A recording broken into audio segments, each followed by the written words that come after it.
In this video, I'm about to show you why Mayor Brandon Johnson freaked out after downtown Chicago offices hit record empty levels. This isn't about politics left or right.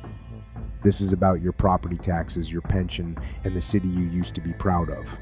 Because when office buildings sit empty, the city loses money. When the city loses money, they raise your taxes. And the mayor? He didn't have a plan. He freaked out. Let's get into it. Let me start with a number that made every politician in Chicago's blood run cold. In April 2024, the real estate firm CBRE released its quarterly office vacancy report. The number was 30%. 30% of downtown office space is empty. That's nearly 1 out of every 3 floors, 1 out of every 3 desks, 1 out of every 3 parking spots. But that's not the number that made the mayor freak out. The number that made him freak out was this: downtown office vacancies had increased by 5 percentage points in just 1 year. 5 percentage points. That's the fastest increase in Chicago history.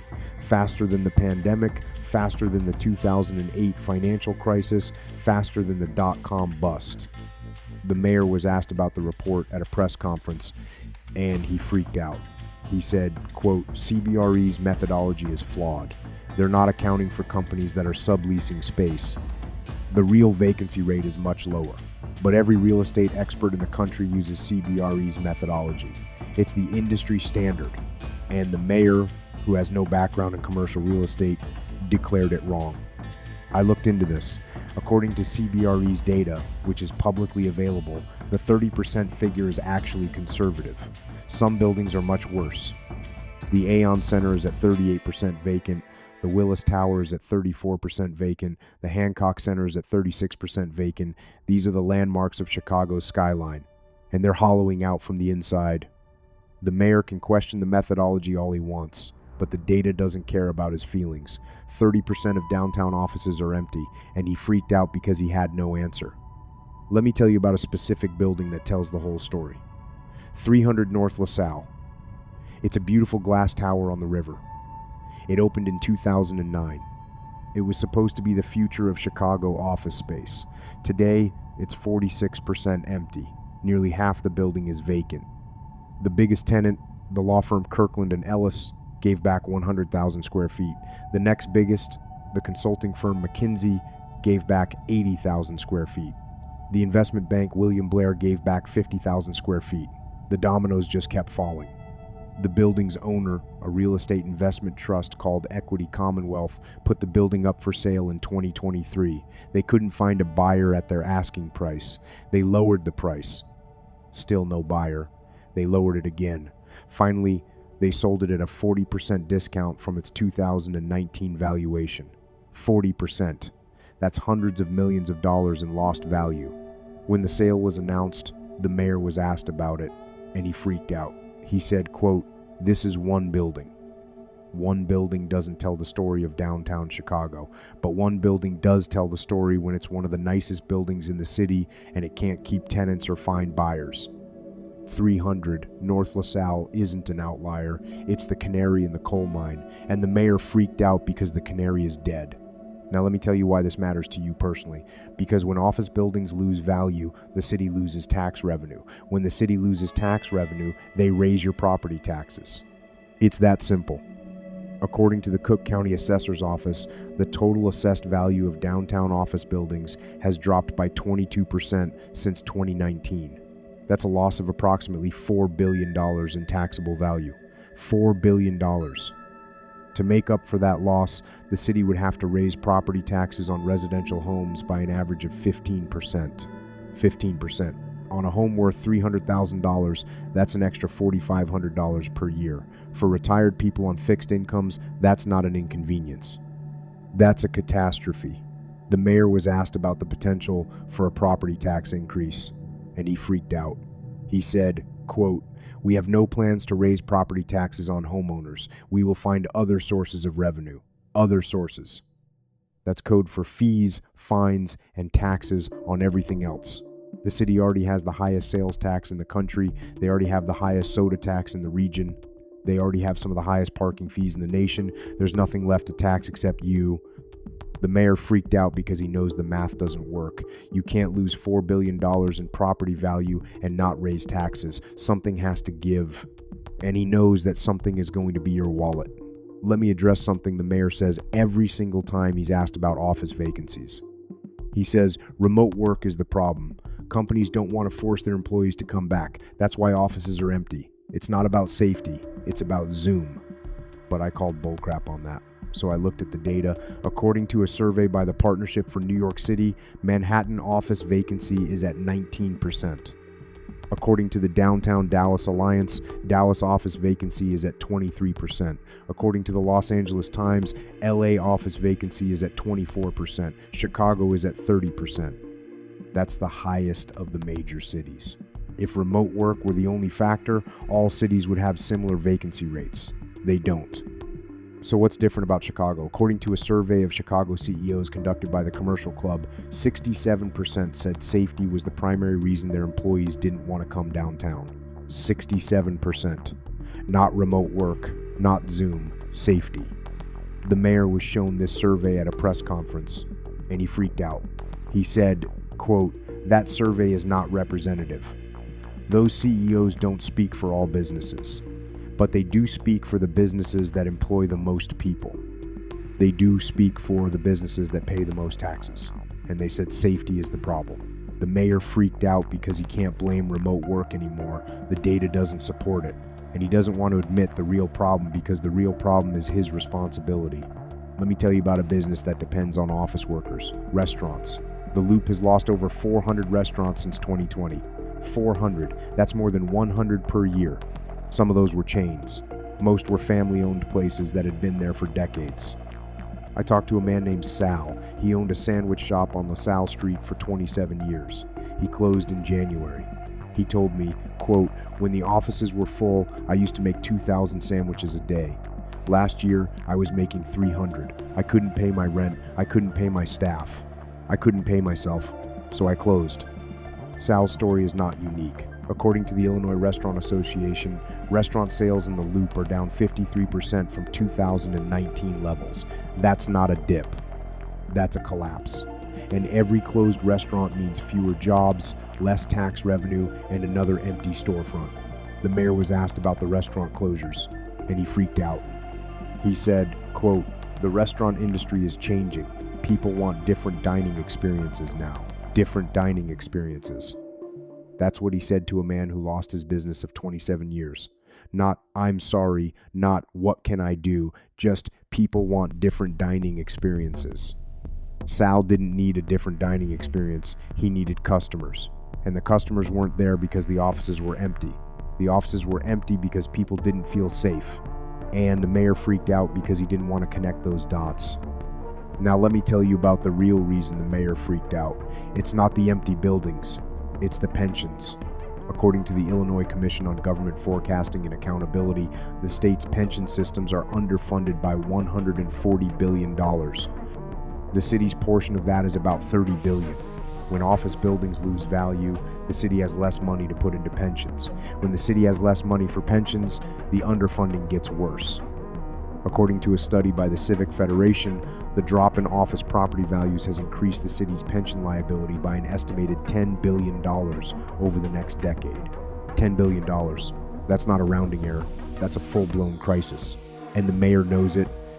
He was asked about pensions at a press conference, and he freaked out. He said, quote, "The pension systems are on a path to stability. We are making our required contributions. But making required contributions isn't the same as fixing the problem. The required contributions are based on optimistic assumptions that are not coming true. The city assumes office buildings will regain their value. They won't. The city assumes workers will come back downtown. They won't. The city assumes tax revenue will grow. It won't." The mayor freaked out because he knows the pension math is getting worse every day, and he has no plan to fix it. So he yells. But yelling doesn't fill pension coffers. Here's something the mayor doesn't want you to know. While downtown offices are emptying, suburban offices are filling up. According to CBRE, office vacancy in the Chicago suburbs is 21%. Still not great, but much better than 30%. And in some suburbs, Like Oak Brook and Schaumburg, vacancy is below 15%. What's happening? Companies are moving their offices from downtown to the suburbs. They're following their employees who don't want to commute to the Loop anymore. They're following the safety because suburban crime rates are lower. And they're following the taxes because suburban property taxes, while still high, are lower than downtowns. According to a report by JLL, over 2 million square feet of office space has moved from downtown to the suburbs since 2022. That's the equivalent of 2 Willis Towers. And that trend is accelerating. The mayor was asked about suburban office growth, and he freaked out. He said, quote, "The suburbs are benefiting from the same remote work trends as downtown. It's not a competition, but it is a competition. Every company that moves to the suburbs is a company that's not downtown. Every job that moves to the suburbs is a job that's not paying city taxes. Every dollar that moves to the suburbs is a dollar that's not supporting city services." The mayor freaked out because he's losing, not to another city, to the suburbs, and he has no idea how to compete. Let me tell you about the mayor's big solution to the office vacancy crisis. He wants to convert empty office buildings into apartments. Sounds good, right? Turn a problem into a solution. Except it's not that simple. Take the LaSalle Street corridor. The city has identified several buildings for potential conversion. The total cost to convert these buildings is estimated at over $1 billion. According to a study by the Chicago Metropolitan Agency for Planning, the average cost to convert an office building into residential is $350,000 per unit. That's about twice the cost of new construction. And here's the problem. Most office buildings can't be converted. The floor plates are too deep. There are no windows in the interior. The plumbing is in the wrong places. The electrical systems aren't designed for residential use. According to the same study, only about 15% of downtown office buildings are suitable for conversion. 15%. The mayor was asked about the conversion plan, and he freaked out. He said, quote, "We are going to be aggressive about conversions. We are going to use every tool at our disposal. But tools don't create windows. Tools don't move plumbing. Tools don't change the fact that most office buildings are structurally unsuitable for apartments." The mayor freaked out because he knows conversions won't solve the problem, but he doesn't have another plan, so he's pretending conversions are the answer. They're not. Let me show you the moment the mayor really lost it. A few weeks ago, a reporter from Fox 32 asked him, "Mr. Mayor, downtown office vacancy is at 30%. That's a record high. What is your specific plan to bring companies and workers back?" And he freaked out. His face turned red. He pointed his finger at the reporter. He raised his voice and he said, quote, "You know what my plan is? My plan is to make Chicago a city where people want to live, not where they have to live, not where they're forced to come back to an office because their CEO is old-fashioned, but where they choose to live because the quality of life is unmatched. And that takes time, that takes investment, that takes patience. So stop asking me for a magic wand. There is no magic wand." Let me translate that for you.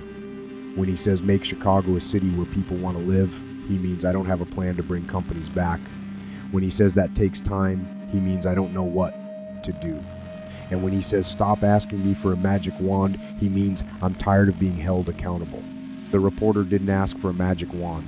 He asked for a specific plan. And the mayor couldn't give one. So he yelled.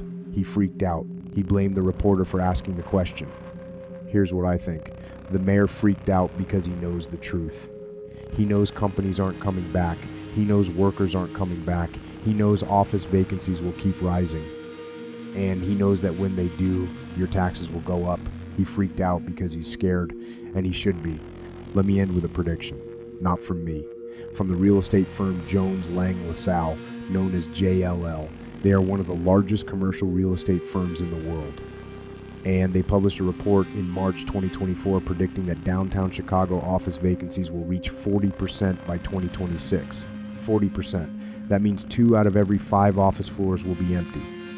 If that happens, the lost property value will be catastrophic.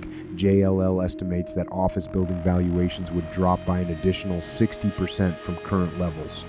That would bring the total loss of taxable value to over $8 billion since 2019. $8 billion. To make up for that loss, the city would have to raise property taxes on homeowners by an average of 30%.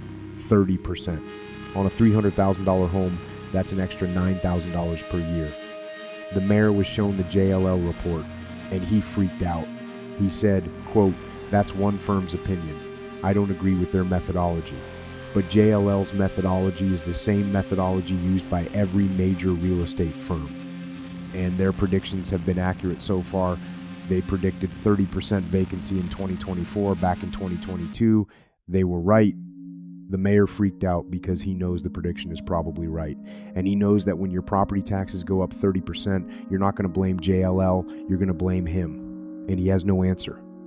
I'm not telling you to move. I'm telling you to pay attention. Watch the vacancy reports. Watch the property tax assessments. Watch the mayor's press conferences. When he blames remote work, ask him about the safety survey. When he talks about conversions, ask him about the 15% figure. When he freaks out at reporters, ask yourself why. Call your alderman, go to city council meetings, vote, and don't let the mayor tell you that 30% vacancy is normal. It's not normal, it's a crisis. And until he admits that, nothing will change. You deserve better, Chicago deserves better, and the mayor needs to know that you're watching the vacancy numbers. Because when the office is empty, your wallet empties too.